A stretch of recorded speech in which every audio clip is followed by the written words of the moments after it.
अम्बा शाम्भवी चन्द्रमौळिरबला कर्णा Uma Parvati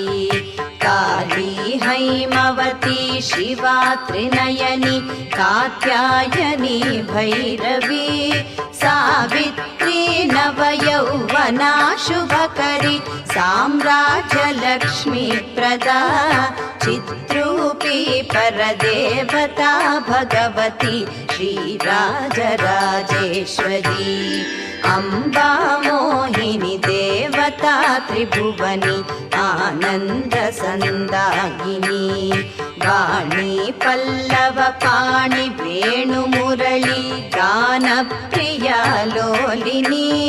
कल्याणी बुडुराजबिम्बवदना धूम्राक्षसंहारिणी चिद्रूपी परदेवता